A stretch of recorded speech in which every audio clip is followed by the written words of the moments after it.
রানী গো হবি আমার হবি ভালোবাসার চাবি মনের হুড়কা বন্ধনী আমার মনের রানী গো হবি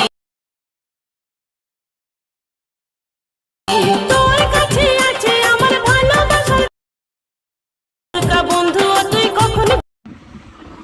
তো ওপেন করার পর বিটমার্ক প্রজেক্টটি প্রথমে ওপেন করে নেবেন। বিটমার্কটা ওপেন করবে এরকম পেজ ওপেন হবে।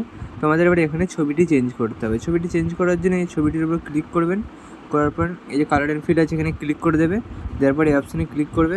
করার পর এখান থেকে পছন্দ মতো ছবি এখানে অ্যাড করে দেবে। তাই পছন্দ মতো ছবি অ্যাড করে নিচ্ছে এখানে।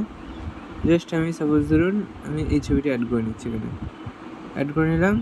এবার এখানে ছবিটি চেঞ্জ হয়ে গেছে। এবার এখানে এই ছবিটি রয়েছে এই ছবিটাকে চেঞ্জ করবো। কীভাবে চেঞ্জ করবো? যে দেখতে সংটির ওপরে যে ছবিটি রয়েছে এটির উপর ক্লিক করবো। করার পর এবার কালার অ্যান্ড ফিল ক্লিক করার পর এটাতে ক্লিক করবেন। করার পর এখান থেকে একটি ফটো সিলেক্ট করে নেবেন। তো আমি সাপোজ এখানে এই ফটোটি সিলেক্ট করে নিচ্ছি। নিয়েছি, ফটোটি চেঞ্জ হয়ে গেছে। তো এবার কী করতে হবে? ফটোটি চেঞ্জ হয়ে গেলো। এবার জাস্ট এখানে লিরিক্সটি অ্যাড করে দিলেই ভিডিওটি কমপ্লিট হয়ে যাবে। তো লিরিক্সটি কীভাবে অ্যাড করবেন? তার জন্য এখান থেকে ব্যাকে চলে যাবেন, গিয়ে ওপেন করবেন লিরিক্স প্রজেক্ট ওপেন করার পর এই বাটনটিতে একবার ক্লিক করে দেবেন। ক্লিক করার পর সিলেক্ট অল লেয়ার, তারপর আবার এই বাটনটিতে ক্লিক করবেন। করার পর কপি অ্যাক্টিভিটি লেয়ার, দেন এখান থেকে ব্যাকে চলে যাবেন, গিয়ে ওপেন করে দেবে বিটমার্ক প্রজেক্টটি।